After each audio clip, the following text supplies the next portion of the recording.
대해서 거시경제 정책에 대해서 얘기를 하도록 하겠습니다. 이 부분은 파워포인트가 없어요.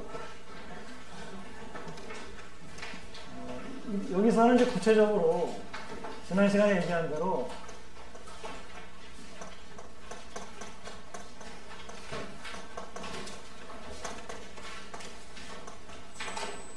몬델 플레밍 모형에 대해서 소개를 하고 이 모형을 이용해 가지고 개방경제에서의 거시경제 균형이 어떻게 달성이 되는지 그래서 이제 설명을 하려고 합니다. 이 몬델 플레밍 모형은 몬델이라는 학자하고 플레밍이라는 학자가 서로 같이 협력해서 개발한 모형이 아니고 사실은 따로따로 논문을 썼는데 보니까 거의 비슷한 그런 모형이 나왔어요. 그래서 두 사람의 이름을 붙여가지고 몬델 플레밍이라고 불러주고요. 이 모형 기본적으로는 ISLM 모형의 개방경제 버전이라고 볼 수가 있습니다. 그래서 뭐 이미 국제금융 듣는 학생들은 대부분의 학생들이 거시경제를 수강을 했을 거라고 생각이 되고요. 우리 거시경제학에서는 이제 가장 간단한 거시경제 모형인 단순 모형부터 시작해가지고 ISLM 모형, 총수요, 총무원 모형까지 가면은 이제 우리가 물가, 가장 중요한 두 변수, 물가하고 그 다음에 국민소득이 매생적으로 결정되는 그런 이제 경제 모형이 되는데 ISLM 모형은 이제 그 모형의 전 단계, 그러니까 사실은 총수요 결정 모형이죠.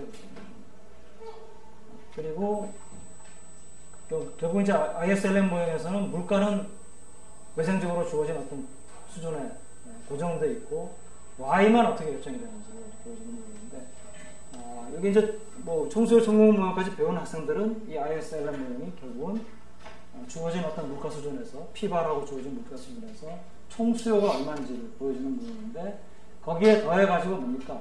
케인스학파의 거시경제에 대한 견해, 즉 거시경제가 일반적으로는 불균형 상태에 있는데 그 불균형 상태가 공급이 수요를 초과하는 그 불균형 상태가 있고 공급이 수요보다 부족한 불균형 상태가 있는데 그 두 개 중에서 경제가 일반적으로 어떤 상태에 있느냐, 공급이 수요를 초과하는 불균형 상태에 있다. 이런 상태에서는 총 수요가 얼마만큼이 생산되는지를 결정한다. 그러니까 총 수요가 결정되면은 그게 바로 왜냐하면 이게 부족하니까 이게 부족하면 부족한 대로 줄어들면은 생산도 줄일 수밖에 없고 부족한 게 늘어나면은 물건이 팔리니까 생산자들도 생산을 더 할 거고 그러니까 부족한 것이 실제 얼마가 생산되는지를 그게 이제 국민소득이죠. 결정한다. 그러니까 우리가 굳이 공급 부분을 볼 필요가 없다. 총수요만 보면은 이거는 그 경제의 국민소득이 얼마인지를 우리가 알 수가 있다. 이렇게까지 갈 수 있는 것이, 그러니까 ISLM 모형이 균형 국민소득 결정 모형이 되려면 뭡니까? 지금 내가 방금 얘기한 케인스 학파의 거시경제에 대한 견해가 같이 결합이 되면은 이게 균형 국민소득 결정 모형이 되는 것이고, 그렇지 않고 공급 부분은 또 따로 여기 있어가지고 두 개의 서로 상호작용에 의해서 균형이 결정된다. 라고 하면은 이제 뭡니까?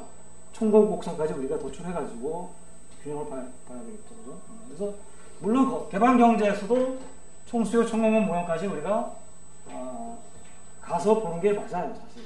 근데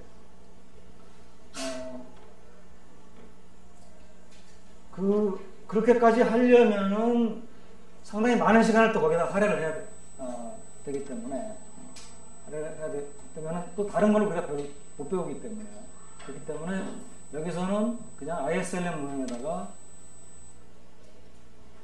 ISLM 모형을 개방경제로 확장시키는 그것까지만 하겠습니다. 사실 개방경제의 총수요, 총공원 모형을 여러분들이 하고 싶으면은 먼델 플레밍 모형을 가지고 총수의 곡선이 어떻게 움직이는지를 여러분들이 판단을 하고, 총각 곡선에 대해서는 여러분들이 그냥 우상에 관한 총각 곡선을 그림을 그려가지고 분석을 하면 그냥 개방경제에도 적용이 될 수가 있어요. 그러니까 그게 그렇게 어려운 게 아니기 때문에 우리는 이 먼델 플레밍 모형을 가지고 취급하는 것을 이제 오늘하고 요다음 강의까지 목적으로 하겠습니다. 그래서 기본적으로 ISLM 모형인데 이것을 개방경제 측면을 집어넣는데, 이 개방경제 측면을 집어넣는 것이 어려운 것이 아니고, 사실은 ISLM 모형은 IS 곡선하고 LN 곡선이 있는데 개방경제 측면을 집어넣는다는 것이 그리고 뭐냐 BP 곡선, 이걸 하나 더 더하면은 먼델 플레밍 모형이 됩니다. 그래서 처음에 보면은 이게 좀 복잡해 보이는 것처럼 보이지만, ISLM 모형을 여러분들이 어느 정도 알고 있으면은 BP 곡선의 원리만 조금만 이해를 하면은 쉽게 이것을 이제 모형을 이해를 할 수가 있기 때문에, 그래서 물론 이제 거시경제 교과서에 따라서는 ISLM, 그러니까 먼델 플레밍 모형을 전혀 안 가르치고, 이거 좀 그러니까 이자율을 없애고 환율하고 Y하고의 관계만 보여주는 어떤 모형을 만든다든지, 좀 모형을 간단하게 만들어가지고 그런 쓰는 교과서들이 있어요.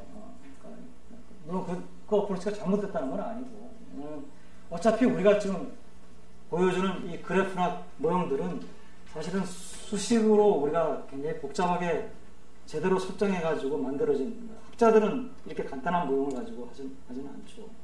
그래서 복잡한 모형을 단순화시킨 건데, 그 어떻게 단순화시키냐에 따라서 먼델 플레밍 모형도 되고, 또 큐브만 옥스퍼트 책이나 아니면 다른 책에서 나오는 그런 또 다른 모형도 나올 수 있고, 그렇기 때문에 그거는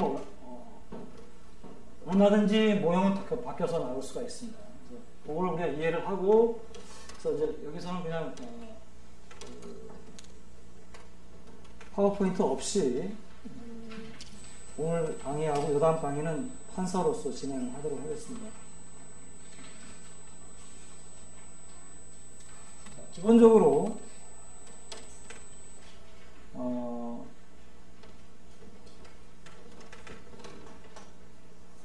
개방경제, 거시경제학을 하기 위해서는 이 피곡선에 대해서 비피곡선을 우리가 이해를 해야겠습니다. ISLM 모형은 이미 우리가 아는 거기 때문에 나중에 우리가 좀 간단하게 소개를 하면 될 것 같고요.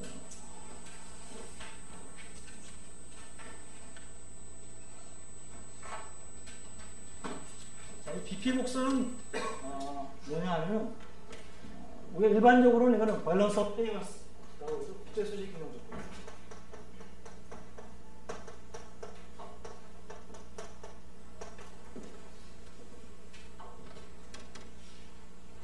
그런데 이때 이 국제수직 균형 조건이 왜 필요하냐라고 하는 거죠. 우리가 일단 고정환율 생각하지 말고 변동환율이라고 생각해 봅시다. 변동환율. 이 개방경제가 됨으로써 이제 어떤 변화가 생기냐면 모형에서 결정돼야 될 내생 변수가 아무래도 좀 더 많아집니다. 대표적인 게 뭡니까? 변동환율제에서는 환율이라고 하는 것이 추가적으로 내생 변수가 돼야겠죠. 그래서 우리가 Y였다고 하면, 왜냐하면 폐쇄경제에서는 환율 억제할 필요가 없어요. 개방경제가 되니까 이제 환율이라고 하는 거죠. 환율은 어디서 결정이 되느냐? 또는 뭡니까? 이 이자율은 어디서 결정됩니까? 화폐시장, 생산물 시장. 그래서 Y가 결정. 환율 우리가 뭐라고 볼까요? 2라고 볼까?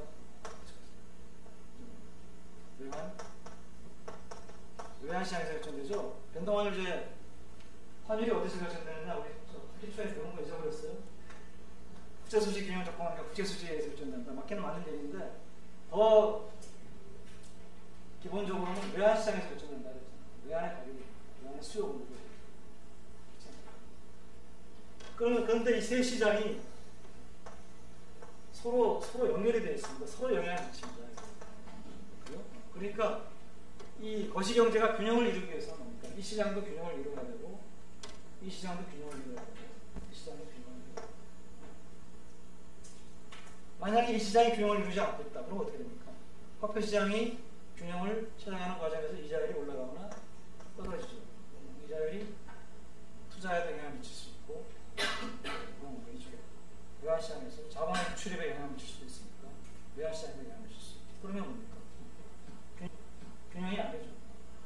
계속 균형을 찾아보고. 그러니까 균형을 이루려면 뭡니까? 얘도 균형을 이루어야 되고, 얘도 이 균형을 이루어야 되고, 얘도 균형을 이루면 더 이상 뭡니까? 움직일 이유가 없어요. 근데 얘의 균형 조건, 얘의 균형 조건은 이미 우리가 배웠습니다. 그죠? LM 곡선, IS 곡선 배웠으니까. 외환시장의 균형 조건입니다. 외환시장의 균형 조건이 뭐냐? 국제수지 균형이죠. 외환시장은 환율이 외환의 가격이고, 외환의 수요랑 공급량이 있죠. 그죠? 그러면 공급 곡선이 있고, 수요 곡선이 있고, 만나는 데서 그런 거죠. 근데 외환의, 그러니까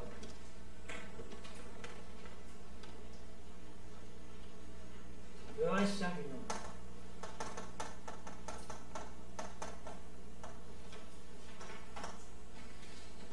외환의 공급하고 외환의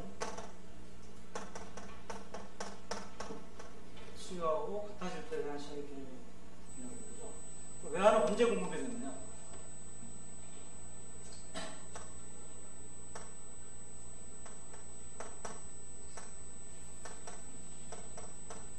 재화와 서비스의 수출이 외환의 공급. 그 다음에 또 언제 또 외환의 공급이죠? 자본의 유입. 자본이 들어오면 외환의 공급이죠.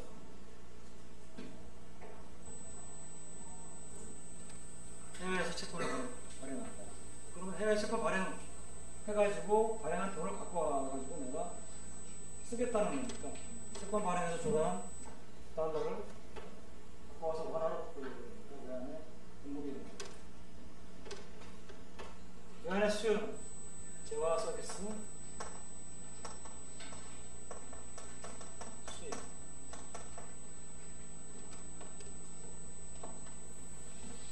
더하기 자본의 유출입니다. 해외 빌렸던 돈을 갚는다든지 아니면 외국 주식이나 채권 사기에 투자합니다.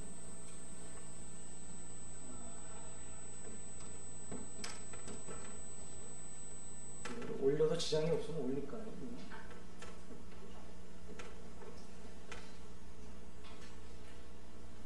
잘 안 보이는 것 같죠, 여러분?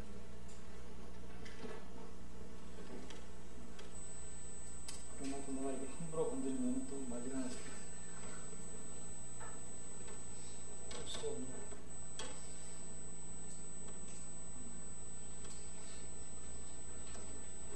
자, 그러면은 지금 요게 서로 같을 때 이제 외환시장 균형인데 요거는 이제 넘겨봅시다. 다 왼쪽으로 넘기면은 재화와 서비스, 순수출. 그러니까 수출에서 수입을 뺀 거죠. 수출 빼기 수입.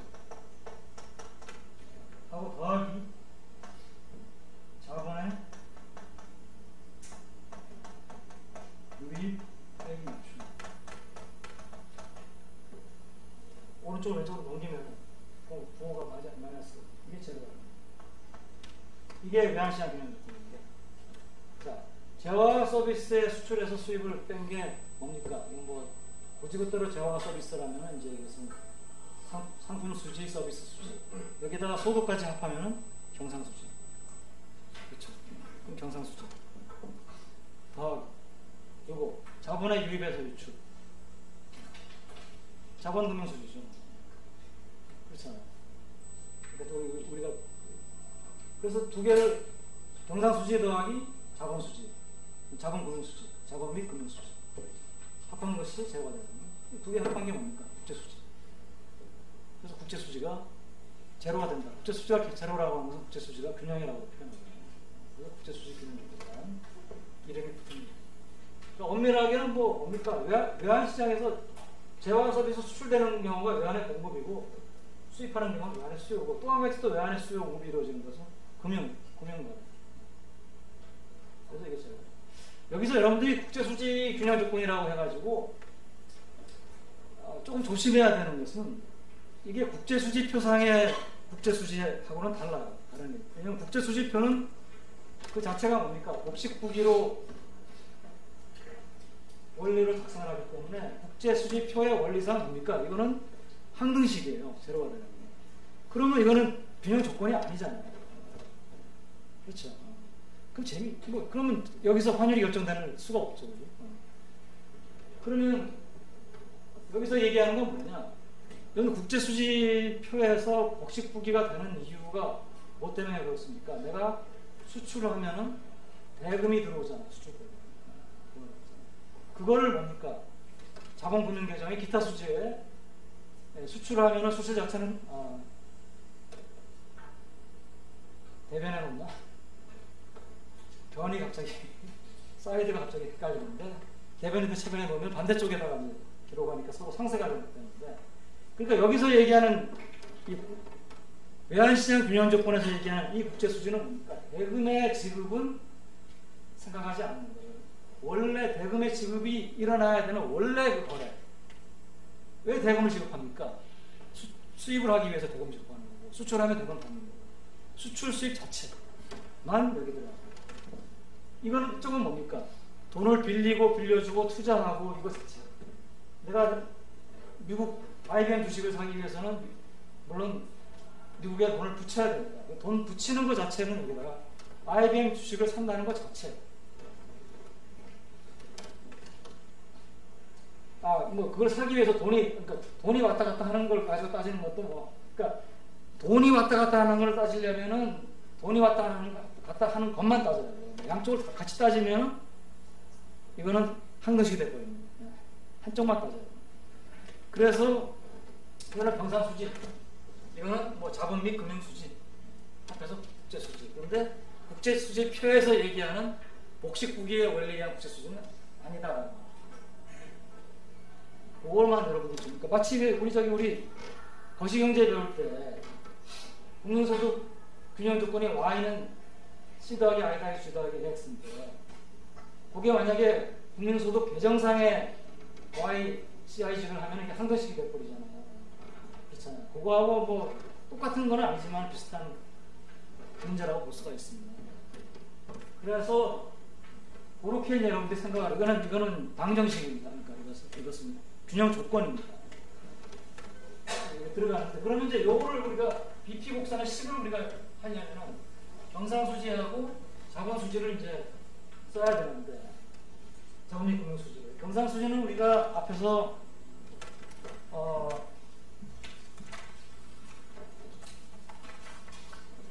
어떻게 했었죠? 우리가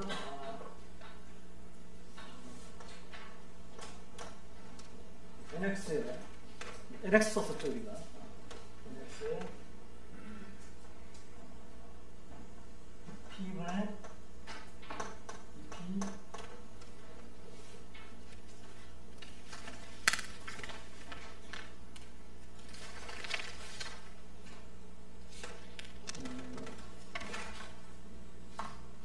왜 그러냐면은 거시경제하고 이 수업하고 항상 노테이션이 왔다 갔다 해서 우리 뭐 썼습니까? 이 P 스타 썼었죠? 그리고 Y 스타 있고 먼델 플레밍 마샬 논문 조건이 충족된다는 점에서 플러스 마이너스 플러스 이게 이제 경상수지 CA라고 써도 됩니다. 그 다음에 자본수지는 이건 CA입니다. CA. 그 다음에 자본수지는 자본 및 금융수지죠. 자본 및 금융수지는 이렇게 쓰겠습니다. 이거는 한 번도 우리가 모델로 써본 적이 없는데 K, A, P 곱하기 I 빼기 I 스타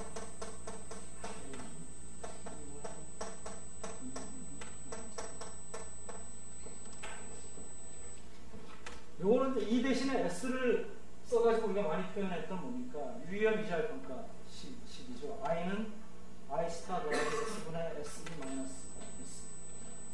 그러니까 유의염 이자율 평가의 근사식이었죠. 그러니까 요거는 뭡니까? 유의염 이자율 평가로부터의 이탈이죠. 이게 만약에 0의 값을 가지면 유의염 이자율 평가가 성립되는 거죠. 우리 유의염 이자율 평가 이렇게 썼죠.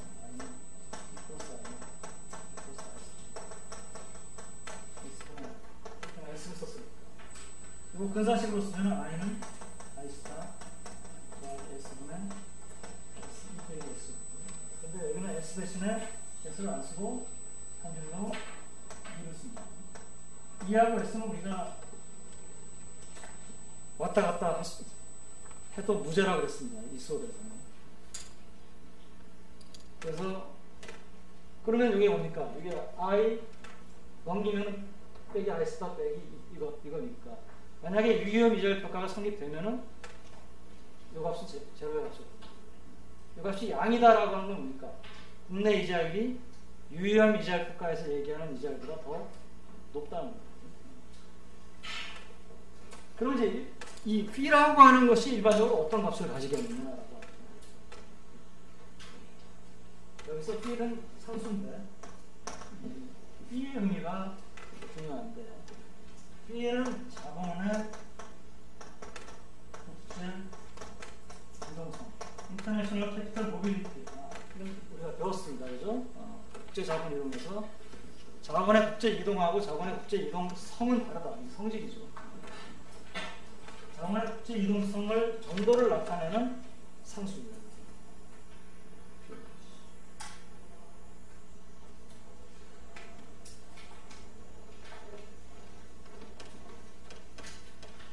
그러면 이 P의 값이 구체적으로 이제 어떤 값을 가질 수 있느냐? KA 반은 뭐냐? KA 반은 이자율과 관계없이 무관한 자원이동입니다. 그러니까 예를 들어서 우리가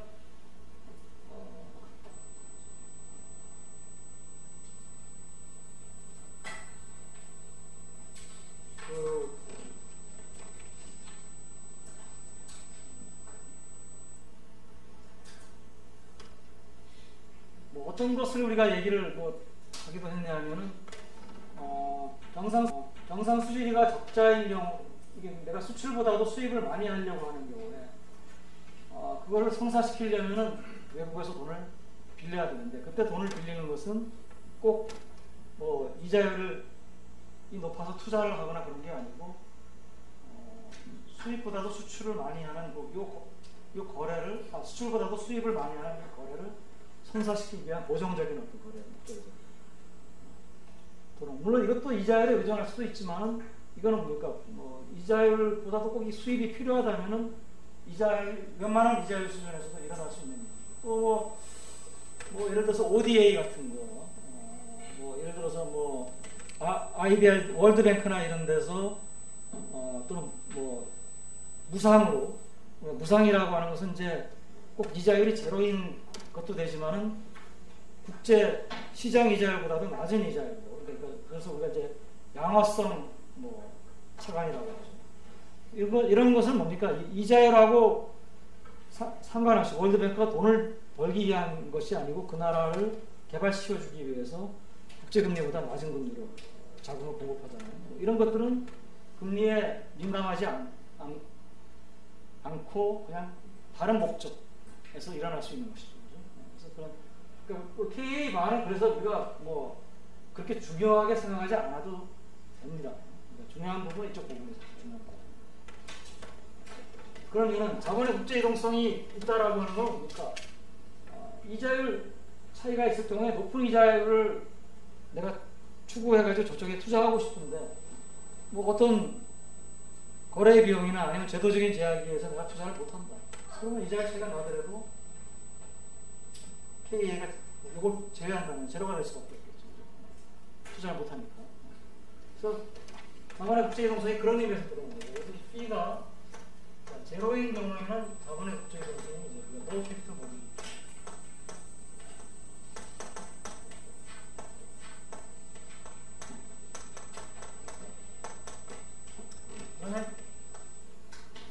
자본의 국제 이동성이 조금이라도 있는 경우는 어떻게 되겠습니까? P의 값이 양의 값을 가지겠죠. 왜냐하면 국내 이자율이 예상되는 환율 변화율에 대해서 보정된 해외 이자율보다 높으면은 외국 사람들이 이쪽으로 투자하려고 합니다.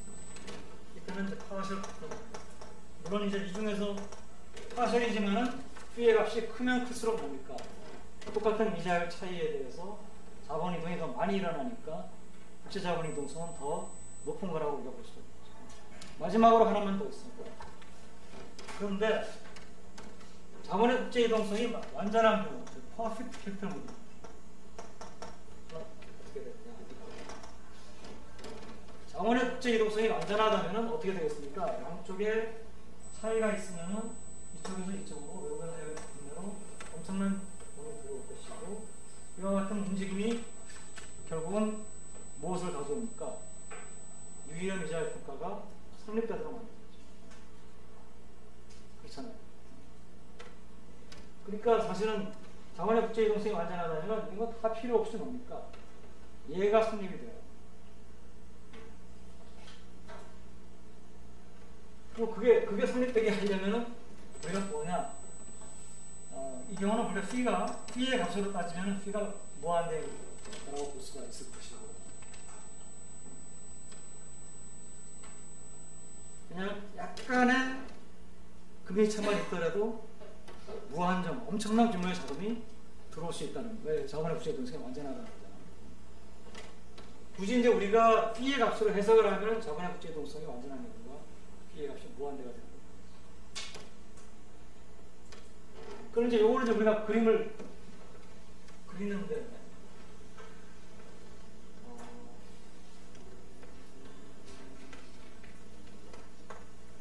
우리가 ISLM이 YI축에다가 그림을 그려지는 거니까 YI축에다가 이 BP를 그리도록 하겠습니다. 그러면 BP의 식은 어떻게 되냐면 이렇게 되죠.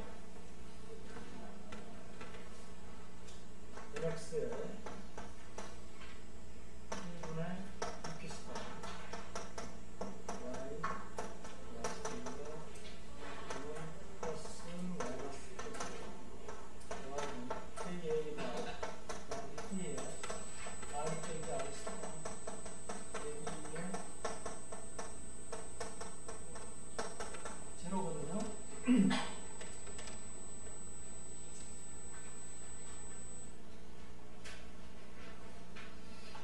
자, 먼저 P가 제로인 경우 한번 생각해봅시다. P가 제로면은 요게 제로가 됩니다. 그러면은 요거는 뭐 어차피 외생적으로 결정되는 자본의 P. 얘가 있는데 여기서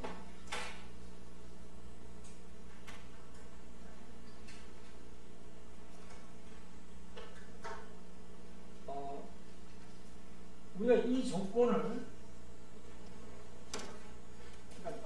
B가 제로가 되기 전에 한번 다시 얘기를 해보겠습니다. 자, 요 식에서 이 모형에서 내생 변수가 뭐냐면 변동환율 제도니까 환율이 변하죠. Y 변하죠.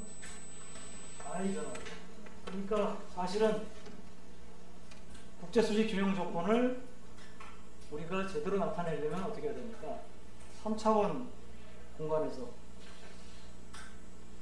어떤 3차원 공간에서의 어떤 쉐이프로 나타나요.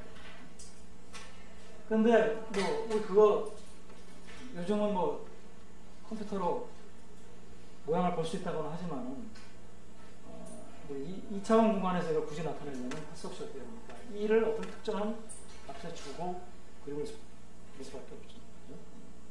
그래서 환율이 예를 들어서 어떤 특정한 값에 있다 라고 하고 우리가 BP 곡선을 도출할 수밖에 없어요. 그렇지 않고서는 이 IY 평면에다가 BP 곡선을 그림을 그릴 수가 없습니다. 그렇죠? 특정한 환율에 속하는 것을. 그래서 이제 그리는데 B가 0인 경우는 이게 사라집니다. 그러면은 환율이 어떤 특정한 수준에 주어져 있다라고 하면, 자, 이 물가는 어떻게 됩니까? 물가는 당연히 우리가 K자 모양이기 때문에 다 바가 그어지거든요. 외상적으로 주어져 있고, Y 스타 이것도 외상적으로 주어져 있고, 이런 거 배웠습니까? 소극 정제라고 합시다. 이거 다 제로, K 바도 이렇게 주어져 있고, 이게 제로. 굳이 뭐 저같은 걸 없애버립시다. 그러면 환율이 어떤 특정한 값으로 주어져 있다면 그 환율에 해당되는 BP 곡선은 뭡니까? 이 Y가 특정한 값을 추적시키기만 하면 됩니다. 왜냐하면 I는 여기 들어있질 않습니다. I에 관계없이 Y만 어떤 값을 줄 수 있는 거죠. 그건 어떻게 됩니까? 수직의 BP. B가 제로인 경우에 BP 곡선의 모양이 되겠습니다.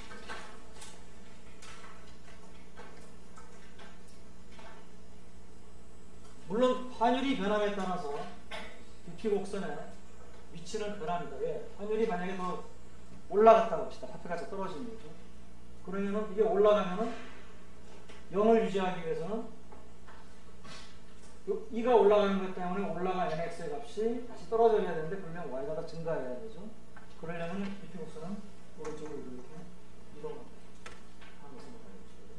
그러니까 뭐 환율이 변하면은 왜냐하면 특정한 BP 곡선은 특정한 환율의 값에 환율을 특정한 값으로 놓고 우리가 그림을 그린 거기 때문에 환율을 변화시키면 BP 곡선도 변하게 돼요. 자, 이번에는 B가 양의 값을 가지는 경우, 이 경우는 어떻게 되냐면 우리가 더하기 B의 I 빼기 I 스타 A의 여기서 환율은 어떤 특정한 값에 주어져 있다고 봅시다.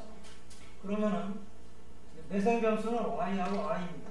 i인데 두 개가 어떤 관계냐면 y의 증가는 국제 수지를 감소시키고 마이너스 가 있기 때문에 다른 데는 y가 없죠. i의 증가는 b의 값이 양이기 때문에 국제 수지를 증가시킵니다. 그러면은 두 개가 서로 같은 방향으로 변해야지만 이게 제로가 유지가 될 수가 있습니다.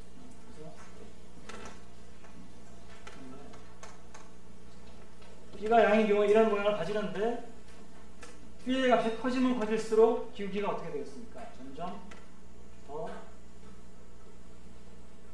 만만하게 되겠죠. 그죠? 그건 뭐 여기 I에 대해서 풀면은 B가 분모에 가기 때문에 그죠? B의 값이 커지면은 분모의 값이 커지니까 기울기가 작아지니까 만만한 기울기가 마지막으로 B가 무한대가 되는 경우. 자, B가 무한대가 되는 경우는 어려워요. 왜? 왜냐면 이게 무한대의 값을 가지게 되면 뭐 일반적으로 이게 0의 값을 가지더라도 이거는 0이라는 보장을 못합니다. 무한대 곱하기 0은 0이라는 법은 없죠. 그죠? 수학을 아는 사람들은 무한대라고 하는 값은 굉장히 따지기가 귀찮은 건데 이거는 되게 중요하지가 않아요. 뭐냐 하면 이 B가 무한대인 경우는 저분의 국제이동성이 완전한 경우거든요. 이런 경우는 약간의 금리차만 나더라도 높은 쪽으로 돈이 무한정 흐르고요. 그리고 이 흐름이 뭡니까? 두 국가의 금리차를 같게 만드는 거죠. 결국 뭐냐면 이 경우에는 유의한 이자율 평가가 성립되게 됩니다. 따라서 이 경우는 얘는 중요하지가 않아요. 왜냐하면 이 B가 굉장히 큰 값을 가지는 경우는 양국 간의 이자율 차이가 조금만 나더라도 그 얘기는 뭡니까? 유의한 이자율 평가에서 조금만 이탈하더라도 뭡니까? 낮은 쪽에서 높은 쪽으로 돈이 엄청나게 흘러가요. 자금의 흐름, 돈의 흐름은 단기간 내에 엄청나게 흘러갈 수 있지만 이거는 뭡니까? 물건의 흐름이에요. 수출은. 물건 만들어서 선적해서 보내야 돼요. 이거는 뭐 일정 기간 동안에 엄청나게 큰 값을 가지기가 어렵습니다. 그게 상대가 안 됩니다. 얘는 걱정할 필요가 없습니다. 얘가 뭐 조금 플러스를 가지거든 조금 마이너스를 가지든 자본의 국제이동성이 완전하다면 유형 이자표가 성립되지 않는다면 국제수지가 균형을 달성하기가 굉장히 어려워요. 그래서 기본적으로 유형 이자표가 이 경우는 어떻게 되냐면 I는 Y 스타 더하기 2 이런 식이 나와요. 자, 이 식은 뭡니까? Y하고 관계없이 환율이 특정 수준에 주어져 있다면 Y하고 관계없이 이자율만 어떤 수준에 주어져 있다.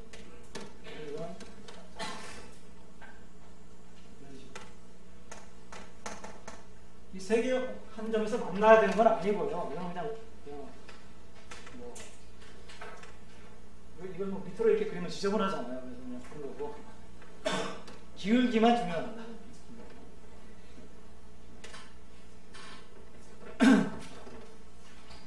자, 그래서 이제 BP 곡선 기울기 얘기를 했고요. BP 곡선의 위치는 일반적으로 뭡니까?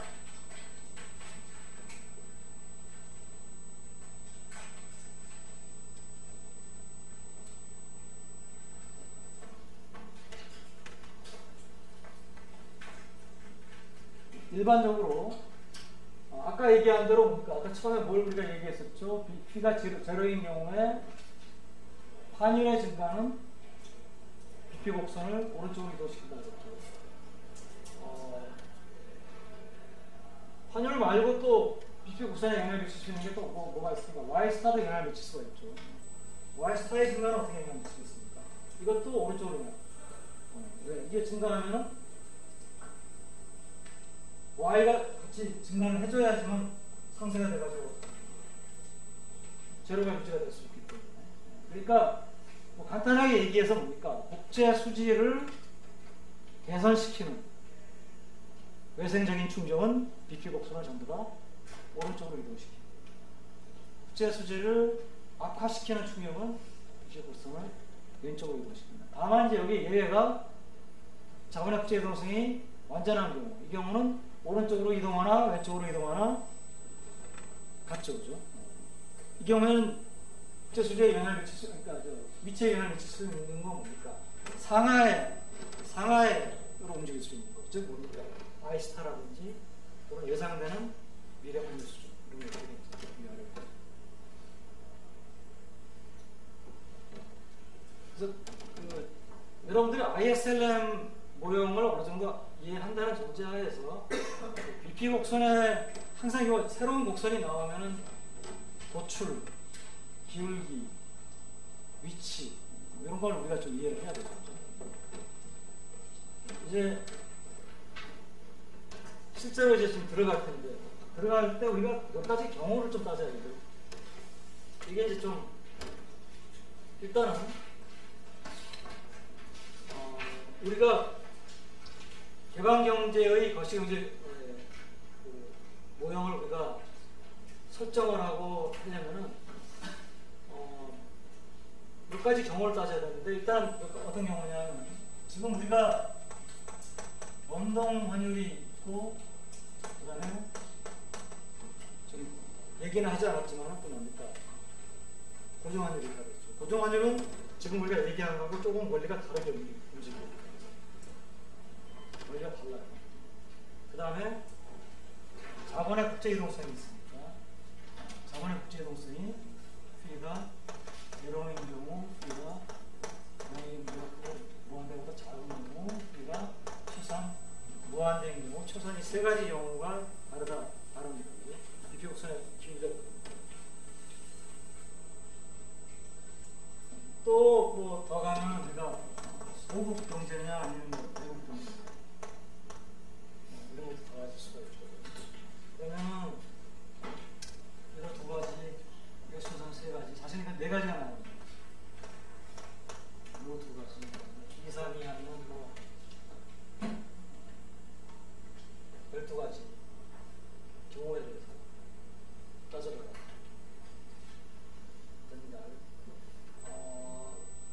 우리가 할 거는 요거는 안 하겠습니다. 내국은 안 하겠습니다. 소국은 안 하겠습니다.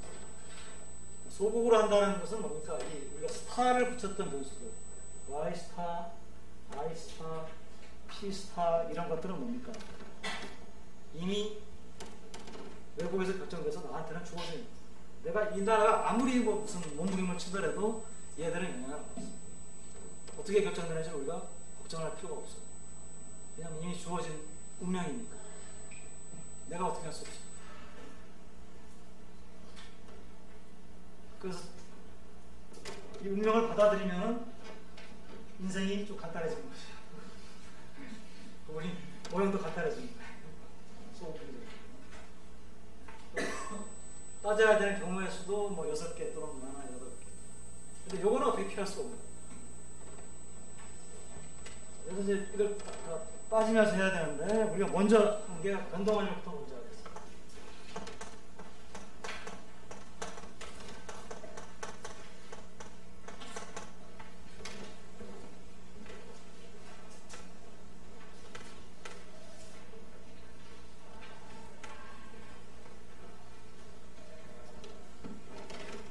YS 옵션식, LN식, UPSC를 쓰겠습니다. 뭐 내가 거시경제 수업에 가서 강의를 할 때는 이 모든 식을 전부 다 선형으로 쓰는데, 지금은 이제 굳이 뭐 선형으로 쓸 필요가 없어. 책도 뭐 그렇게 돼 있고. 그래서 이거는 일반적인 식으로 쓰겠습니다. IS 곡선은 뭡니까? Y는 C 더하기 I 더하기 G 더하기 NX잖아요. C는 이렇게 쓰는 겁니다. Y도 이렇게.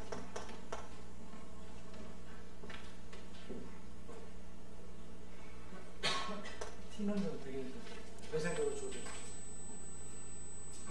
소비는 가처분 소득의 함수라는 얘기들이고. 그 다음에 이거는 증가함수고요. 이건 감소함수. G는 G가 정부 정책을 외생적으로. 여기 NX.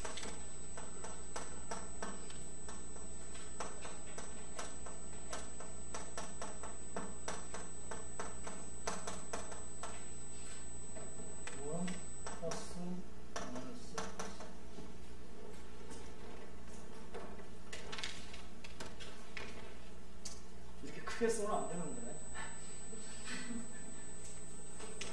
LM은 P가분의 P분의 N바를 P라고 해서 P는 LM YI였죠. 사표 공급, 사표 수용, 증가함수, 감소함수. DP는 저번에 국제이동성에 따라서 이건 뭐 세 가지 경우가 되는데, 일반적인 경우를 써놓으면 MX에 P분의 P스타 Y Y스타 여기 PA가 YPA Y스타 여기 2분의 이게 제곱. 또는 저번에 국제이동성이 완전할 때는 I는 I스타 더하기 2분의 2의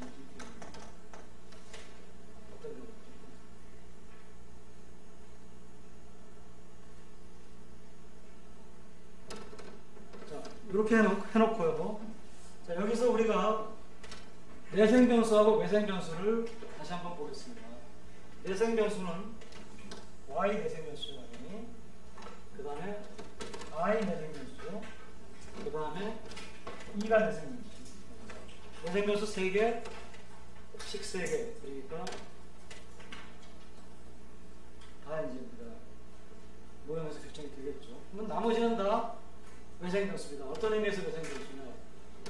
조세, 정부 정책, 주가, 정부 정책. P, 이거는 뭡니까? 케인스의 가정에 의해서 가격은 경직적으로 주어져요.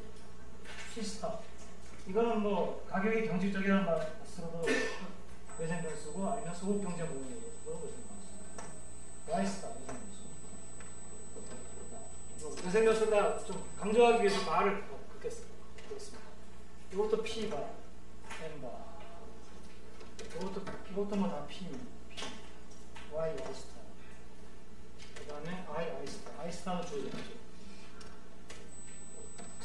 환율 대칭 분수. 딱 하나 우리가 지금 얘기하지 못하는 게 이거죠. 미래 예상되는 환율 수준. 이 얘기입니다. 여기 이제 무위험 이자율 평가를 하면 F가 들어가야 되는데 무위험 이자율 평가 안 쓴 이유는 F가 들어가면은 그럼 그 F는 또 어떻게 결정되느냐. 그래서 이제 이 얘기를 집어넣는데 이것도 또 그럼 얘는 어떻게 결정되느냐.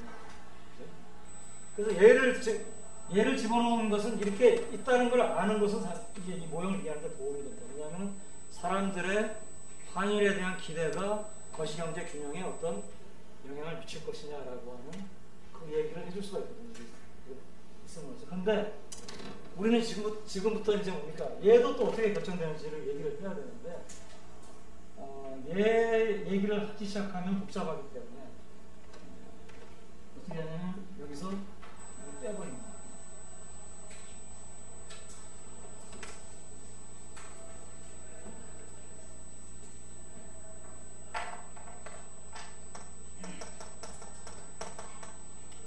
빼버리고 왜 우리가 얘를 빼버릴 수 있느냐? 왜 기대치를 빼버릴 수 있느냐?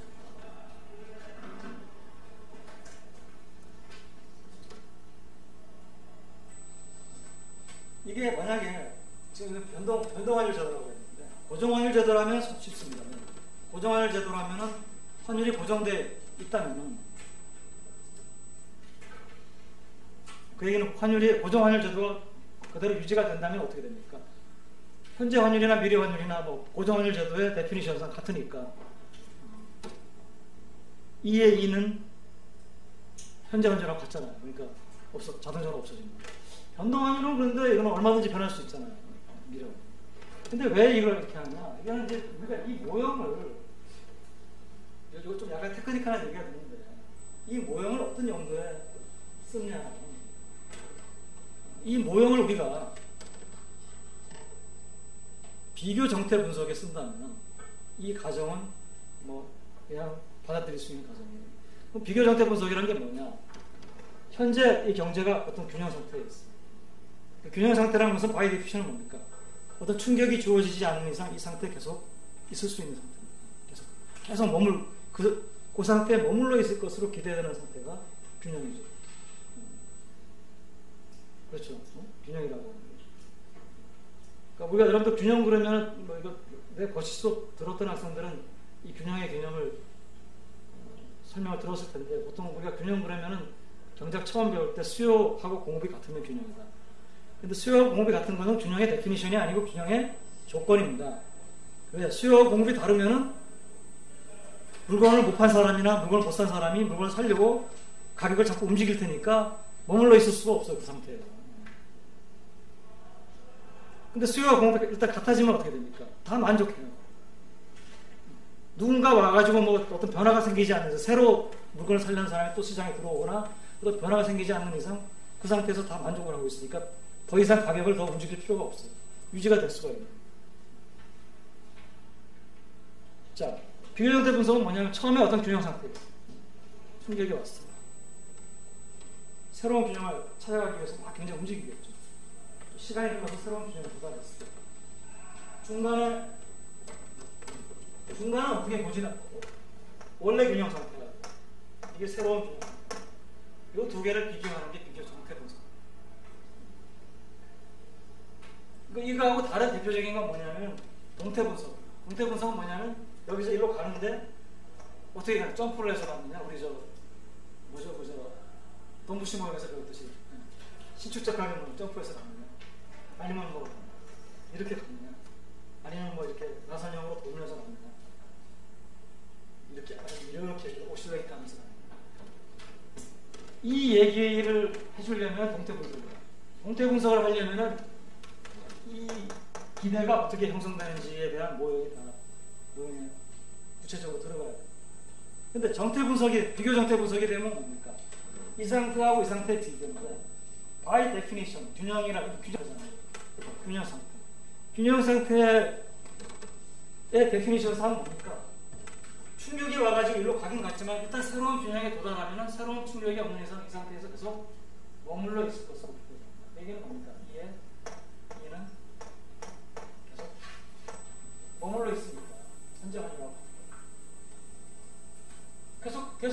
있으면 미래 환율이나 1년 뒤의 환율이나 2년 뒤의 환율이나 지금 환율하고 같을까? 그게 아니라고 하는 것은 균형이라고 하는 것에 데피니션하고 모순이 되는 거예요. 비교적 때문에 안 하는 거예요. 이게 새로운 균형에 도달한 다음에는 뭡니까? 환율은 더 이상 변하지 않을 것입니다. 그렇다면 두 개 비교 상태 분석만 한다면은 뭐 이건 없어도 된다. 그 이상의 용도로 안 쓰겠다는 거죠. 자, 그러면 그렇게 해가지고 이제 우리가 기대치를 빼버리고 쓰도록 하겠습니다. 자, 그럼 이제 요 세 가지인데요. 요 세 가지를 그림을 그리는데 이게 몇 가지 그 일반적인 경우를 가지고 한번 해보겠습니다. 일반적인 경우가 아니고 제가 지금 제일 쉬운 경우가 B가 보완된 경우거든요. 자본의 국제의 분석이 완전합니다. 이걸 가지고 한번 이제 보죠. 처음에 B가 보완된 경우 이거 그림을 그리면 IS 곡선은 어떻게 됩니까? 다 주어져 있는 상태에서 Y하고 I는 오하나의 정도가 일반적으로. LN 곡선은 어떻게 됩니까? YI가 같은 방향으로 움직여야지만 LN 곡선 식이 유지가 될 수 있습니다. LN 곡선. 자, BP 곡선. BP 곡선은 P가 무한되기 때문에 I는 I 스타에서 수평에서.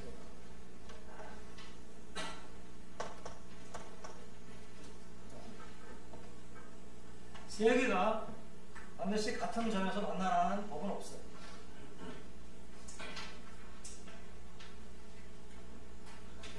그런데 세 개는 결국은 같은 점에서 만나게 됩니다. 자, 이거 우리가 어떻게 보여줄 수 있느냐? 우리가 그거를 보여주기 위해서 이런 전략을 쓰도록 하겠습니다. 지금 세 개가 동시에 만나지는 않지만 두 개가 동시에 만나는 점은 세 개가 있죠. 여기도 될 수 있고 여기도 될 수 있고. 그러면 그 중에서 우리가 하나를 골라가지고 거기에 균형점이 될 수 있는지 이걸 한번 생각해 봅시다. 하나의 캔디디스가 제일 쉬운 게 IS하고 LN이 만나는 거. 이걸 우리가 이제 A라고 합시다. 그럼 A라는 점에 이 거시경제 모형에서 균형점이 될 수가 있나요? 당연히 아니겠죠. 그럼 A라는 점에서는 뭐는 충족이 됩니까? 생산물 시장 충족이 되죠. 화폐 시장 충족. 그런데 뭡니까? 외환 시장이 불리는 어떤 불리느냐? 지금 I가 이자율이 I 스타면은 국제 수지가 균형이 되는데 그거보다도 뭡니까? 더 위에 있어요. 그럼 이자율이 더 높아요. 이자율이 높으니까 어떻게 됩니까? 요점하고 밑에 있는 요점하고 비교하면 되잖아요. 비교를 하면 이자율이 더 높으니까 해외에서 이 나라로 돈이 엄청나게 들어오고 있겠죠. 그래서 이거보다 위는 국제 수지가, 위쪽은 국제 수지가 일반적으로 적잖아요. 국제 수지가 적잖아요. 우리가 이제 A점을 생각해 보면 A점 BP가 적잖아요. BP가 흑자라고 하는 것은 외환의 공급하고 외환의 수요 중에 어느 게 더 많나요? 아까 얘기하고 다 지워버렸지만 외환의 공급이 많다는 거죠. 그러니까 이거는 외환의 공급이 많으니까 환율이 어떻게 움직입니까? 변동환율죠. 직접 하시고 외환의 공급이 많으니까 외환의 가격이 떨어지고 자국의 가치는 올라가는 거죠. 직접 표시법에서는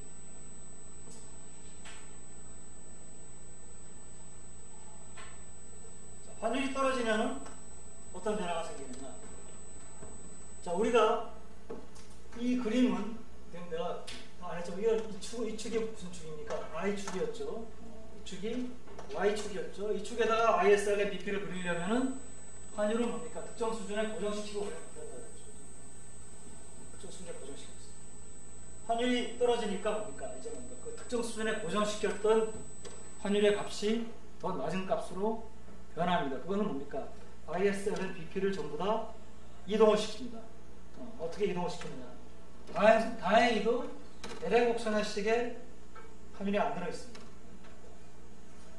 BP 곡선의 식도 자본의 국제 이동성이 완전할 때는 환율이 안 들어있습니다. 그러면 이동하는 거는 오로지 뭐만 남았나요? IS 곡선. 어떻게 이동하겠습니까? 환율이 얘는 더 올라가죠. 자, 자원화폐 가치가 올라가니까 순수출이 줄어듭니다. 그러면 이게 줄어들면은 이자율이 일정하다는 전제하에서 이걸 똑같이 맞추려면 이자율 가지고 하면 안 됩니다. Y가 일정하다는 거죠. Y를 일정하게 놨을 경우에 이자율이 어떻게 변화해야지만 IS 생산시장의 균형이 다시 유지가 되냐면 이게 줄면은 이걸 다시 늘어나야 되는데 Y가 일정하다. 늘어나려면 I가 줄어들어야 돼요. 그래서 IS 전에 같은 밑으로 보고 IS 곡선 이런 경우에 더 안수를 왜다 쓰겠습니다. IS 곡선이 바로 이겁니다. IS 곡선이 좌로 이동해서 이만큼 왔다 봅시다. 여전히 한 군데서 안 만나요. 그러면 예를 들어서 B점을 또 IS 곡선하고 새 LA 곡선이 만나는 B점을 또 이것이 균형점이냐 캔디디스로 따져보니까 똑같은 일이 또 벌어져요. 물론 규모는 더 작지만. 그러니까 또 이런 일이 벌어져요. IS 곡선이 더 왼쪽으로 가고 또 왼쪽으로 가고 언제까지 그러면 가겠다는 걸 여러분들이 짐작을 하겠죠. 더 이상 국제수지가 흑자가 안 됩니다. 그러면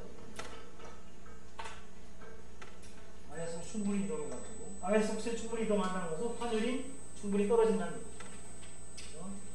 세 곡선이 이 점에서 만날 때까지 IS 곡선이 이동을 하고 이것이 뭡니까? 세 곡선이 한 점에서 만나도록 만들어줍니다.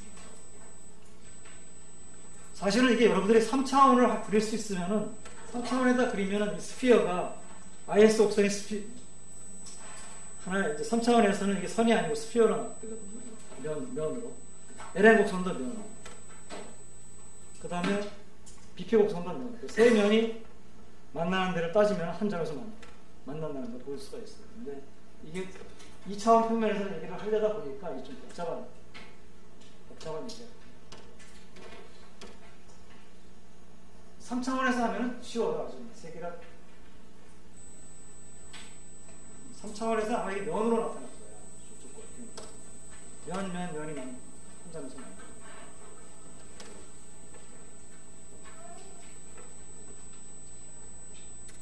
자, 그래서 이제 우리가 뭡니까? 균형으로 가는 힘이 이 균형으로 간다는 건 너무나 당연한데 식세계, 미지수 세계니까 뭐 웬만하면 유니크하게 한 장에서 만나는 점이 나올 겁니다. 해가. 근데 그게 좀 2차원 평면에서 하다 보니까 환율을 고정시키고 우리가 그리다 보니까 이제 이런 좀 약간의 이제 조작이 더 들어가야 된다. 오케이. 자, 이게 이제 요거를 이제 이용해가지고 이제는 비교정책 분석을 해보겠습니다. 비교정책 분석할 때 뭐 제일 간단한 게 통화정책하고 재정정책이고 나머지는 뭐 T를 변했을 때 뭐 또는 Y 스타가 변했을 때 다 여러분들이 미루어서 할 수가 있기 때문에 그래서 P가 무한대일 경우에 지금 환율은 변동해야 되니까 P가 무한대일 경우에 G바가 일단 M바가 증가하는 정책을 써볼게요. 통화량을 증가시키는 통화정책을 해보겠습니다. 이제는 이 정제에서 Y와 I인데 처음에 출발점은 I 스타일 때 이게 BP고요. IS가 있고 LF 세 개가 다 한 점에서 만난다고 그냥 아까 우리가 만나는 방향으로 움직인다는 걸 알기 때문에 만난다는 이 점에서 출발을 하겠습니다. 경제 현재 이 점에 있어요. 이 상태에서 G바가 증가합니다. G바, N바가 증가합니다.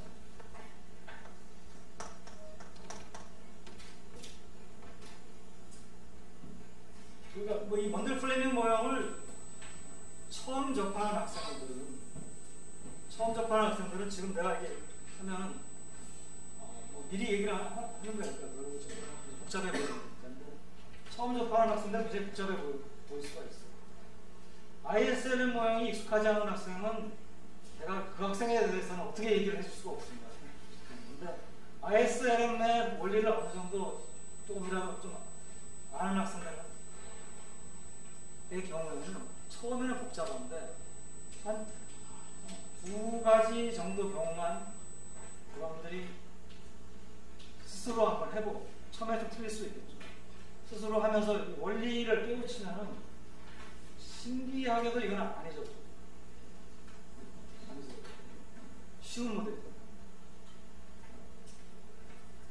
그래서 이 모형이 복잡하니까 왜 또 지난번에 포트폴리오 밸런스 모델 또 우리 선배 국제금융 하시는 분들이 뭐요? 그렇게 어려운 거 가르치느냐 그래서 내가 가르칠 때 안 가르쳤는데 요거는 계속 가르치는 게 이거는 한번 조금 처음에 좀 어려워 보이지만 한번 여러분들이 이해를 하면은 거의 뭐 잊어버리고 싶어도 잘 안 잊어버리는 거거든요. 조금만 하면 생각이 나요.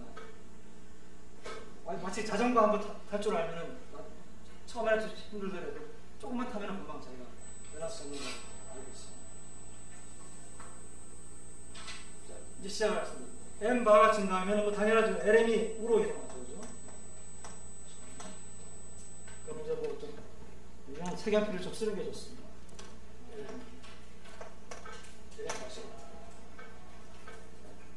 그럼 이제 요점이 생깁니다. 그러니까 세 점이 생기죠. 이 점. 그냥 원래 LM 곡선은 이제 더 이상 없으니까. 이게 없다고 생각하면은 요거, 노란 거, 그것도 세 점이 뭡니까? 세 점이 생기는데 우리가 뭘 압니까? 세 점이 지금 세 직선이 한 장에서 만나지를 않지만 자, 이게 뭡니까? 화질이 변해가지고 결국은 한 장에서 만난다는 걸 알아요. 그죠? 그렇잖아요. 우리가 했으니까. 아니까 이제 그거를 우리가 알기 때문에 이제는 뭡니까? 그 한 점을 어떻게 가는지를 설명을 해주기 위해서 뭡니까? 이 세 점 중에서 IS하고 새로운 LM이 만나는 이 점을 F라고 부르고 일단 F점을 한번 생각해보자. 실제로 경제가 F점으로 안 갈 수도 있어요. 이건 그냥 이게 비교형태 분석이지 동태 분석이 아니기 때문에 새로운 균형점으로 가는 중간 과정을 누가 보여주는 부분은 아닙니다. 어떻게 보면 좀 더 정확하게 표현하자면 새로운 균형점을 찾는 과정을 보여줍니다. 찾는 과정. F점이 균형이냐? 아니죠. F점은 어떤 상태입니까? 이 자율이 BP보다 밑에 있으니까 아까하고 반대로 BP가 F는 뭡니까? BP가 음입니다. 국제수치가 적자예요. 국제수치가 적자면 환율은 어떻게 되겠습니까? 하고 방패 가치가 떨어집니다.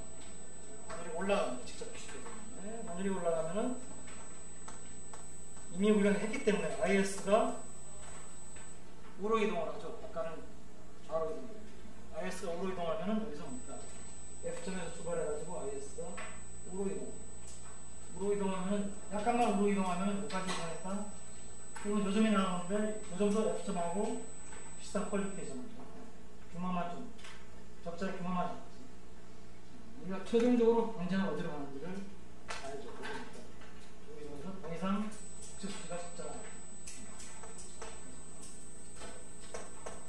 그러면은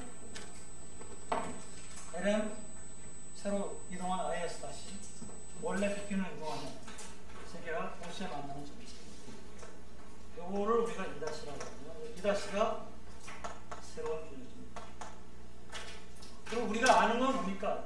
처음에 균형점이 2였고 새 균형점은 2-랍니다. 우리는 이걸 찾기 위해서 이렇게 찾아갔지만 실제로 경제가 이렇게 움직인다는 건 아닙니다.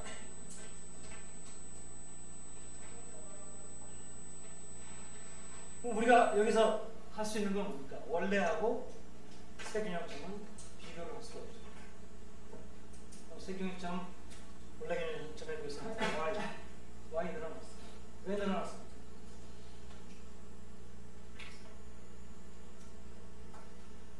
환율이 올라갔죠. 그 변동환율 제도에서 통화 풀면 환율이 올라가요. 환율 화폐가치 떨어져요. 그럼 수출이 안 되겠죠. 수출이 안 되면 수출은 뭡니까? 총수요의 일부예요. 총수요 늘어나. 총수요 늘어나면 당연히 뭡니까? Y 늘어나잖아요. 케인즈 항목. 그러니까 어느 정도 단계에 있어서 케인스적인, 그러니까 완전히 뭐 저기 총수요가 그대로 Y의 증가로 완투만으로 귀속이 안 되거든요. 즉 그 얘기는 뭐냐면 총업 곡선이 수평이 아니고 어느 정도 기울기를 갖고 있다 하더라고요. 총수요가 늘어나면 뭡니까? 생산이 늘어날 수가 있죠. 경기를 부양시킬 수 있죠.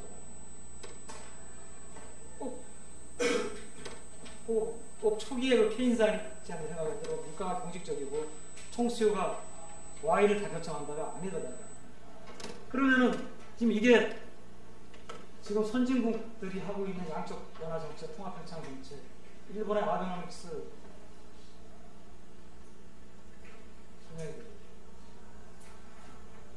그러니까 일본의 팽창적인 통화 정책은 어쩌면은 꼭 환율을 염두에 두고 한 것은 아닐 수도 있어요. 그러니까 국내 경기가 안 좋으니까 통화를 막 풀어가지고 이자율 떨어뜨리고 인플레이션 기대를 만들어가지고 실질 환율 떨어뜨리고 뭐 그래서 경기를 부양하지 않습니다. 그런 대내적인 목적에서 했을 수도 있어요. 그렇지만 부인할 수 없는 겁니까? 그와 같은 정책을 쓰면은 일본의 화폐 가치는 떨어질 수밖에 없어요. 세균형 시장은. 그러면 일본의 수출은 잘 됩니다. 그것이 일본의 경기를 좋게 만드는데 기여를 하는 메커니즘 중에 하나, 경로 중에 하나라고 하는 것은 부인할 수가 없어요. 그러면 이게 마치 평가절하가 경기를 좋게 만드는 것하고 같아가지고 일본의 화폐 통화 팽창에 의해서 완화 가치가 떨어져서 일본의 경기가 좋아지면 그에 대한 그래서 손해를 보는 나라들이 생깁니다. 이웃이죠. 이때 이웃이라는 건 꼭 지리적으로 이웃이 아니고 비슷한 제품을 가지고 국제시장에서 경쟁하는 나라. 우리나라죠. 일본하고 가장 그래도 스펙이 비슷하게 경쟁하는 나라. 우리나라 가장 큰 피해자였어요. 자, 그런데 여기에 대해서 뭐 미국이나 일본이 이거 했을 때, 특히 일본이 아베노믹스 했을 때 G20 가가지고 우리나라라든지 또 우리나라하고 비슷한 이제 일본하고 경쟁하는 나라 뭐 대만이라든지 이런 데가 대만은 좀 거기 갈 수가 없는 G20 갈 수가 없고 하여튼 뭐 우리나라가 이제 대표급으로 갔지만 다른 이제 뭐 나라들하고 야 이거 니들 이거 화폐 전쟁 의도적으로 연합 평가절하 시켜가지고 하는 거 아니에요. 이거는 안 된다. 했는데 결과는 뭡니까? 통화정책이라고 하는 것은 이거는 원래 대내적인 목적으로서는 인플레를 잡기 위해서 쓰고 이 대내적인 목적으로서는 통화정책이 어떻게 뭐 환율을 좀 건드려가지고 뭐 수출이 좀 늘어나고 줄어드는 거 이거는 어쩔 수 없는 거예요. 이거는 뭐 용인할 수밖에 없어요. 그래서 이제 뭐 열심히 쓰고 있는 거예요. 보니까 뭐 이 효과든 저 효과든 효과가 있습니다. 원리를 알겠죠. 유럽의 양적 팽창. 물론 걔네들은 유럽이 양적 팽창하는 거, 야 이거 물가가 거의 뭐 물가 상승률이 0%에 가까워서 디플레 올지도 모르겠다. 디플레 피하기 위해서는 양적 완화해야겠다. 논리가 있어요. 그렇지만은 그 논리에 더해가지고 이 메커니즘도 작용할 수가 있다. 오케이. 자, 지금 그 시간이 이렇게 많지는 않은데, 여기서 이제 우리가 재정 정책을 보고 한 방법이 있고요. 아니면 다른 이제 케이스를 보고 하는 경우가 있어요. 다른 케이스를 먼저 보겠습니다. 어느 걸 먼저 보는 게 나을지 모르겠어요. 재정 정책을 보겠습니다. 기반을 증가시키는 거. 시간이 좀 많지 않기 때문에 이것만 보고 끝내도록 하겠습니다. 똑같이 처음 이제 시작은 똑같습니다.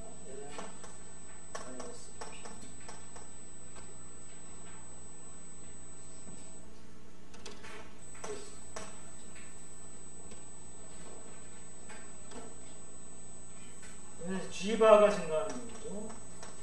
뭐 G바 증가시키는 거나 아니면 뭐 C바 증가시키는 거, I바 증가시키는 거, 하여튼 뭐 다 비슷한.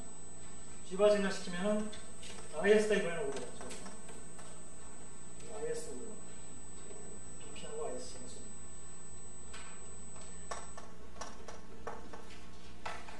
이런 실수를 범하는 사람은 없어요.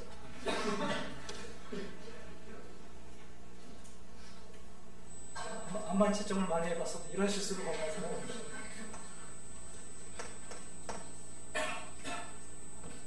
IS하고 LM은 바꿔요. IS 있고 또 이제 캔디드 우리가 잡아야 되는데 IS하고 LM이 만난 F점을 잡죠. 잡으면 F를 생각해보면 F는 BP가 위에 있기 때문에 BP가 양이죠. 전체 수지가 크잖아요. 그러면은 여러분들 이제 따라만 오지 말고 한번 앞으로 한번 가면서 BP가 흑자니까 환율은 떨어지겠죠. 그죠? 환율이 떨어지면은 이제 IS 곡선이 어떻게 됩니까? IS만 이렇게 영향을 받으니까 좌우로 가야 됩니다. 화폐 가치가 올라가니까 수출이 안 되니까 수요가 줄어들면 IS 편, 수요가 줄어드는 건 IS 편이니까 왼쪽으로 이동시키죠. 좌우로 가. 그럼 저로 가면 여기서 IS 곡선이 좌우로 갑니다. 그럼 또 새로 봐야 될 점이 뭐 요점이죠. 요점도 F점하고 상황이 비슷하죠. 계속 더 가야 됩니다. 언제까지 갈 거냐. IS 곡선이 여기서 다시 원래 위치로까지 와야지만 세 점이 BP가 규정이 되는 점에서 나뉩니다. 그래서 IS 곡선이 자라가가지고 경제는 다시 뭡니까? B-가 아니고 원래 규정점 2점으로 2점으로 돌아왔다라고 하는 것은 뭡니까? 여기서 내가 지금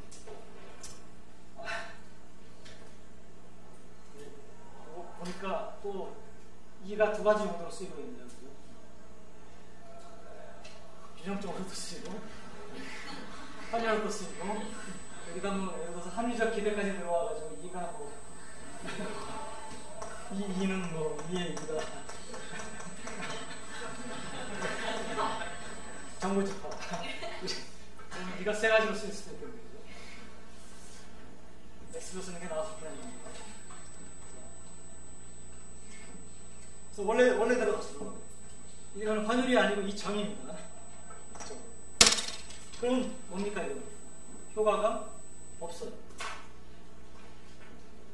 효과는 없지만은 총수의 구성은 바뀌었습니다. 왜? 이게 늘어났고 G가 늘어났고 대신에 뭡니까? Y 변함이 없으니까 C 변함 없고 I 변함, 이자율 변함 없으니까 I 변함 없고 순수 출만 뭡니까? 환율이 화폐 가치가 올라갔기 때문에 순수출만 줄어서 이것을 상쇄시킵니다. 그런 작용을 하죠. 그러니까 물론 변화는 있는데 Y에는 변화가 없는 거예요. 그래서 이런 이제 식이에요. 그래서 이게 재미있는 게 변동환율 제외에서 자본의 국제 이동성이 완전한 경우에 두 가지 정책에 대해서 극단적인 문제가 생깁니다. 통화 정책은 전혀 효과가 굉장히 크고요. 재정 정책은 효과가 전혀 없는 것으로 이렇게 나옵니다. 자, 오늘 여기까지만 하겠습니다.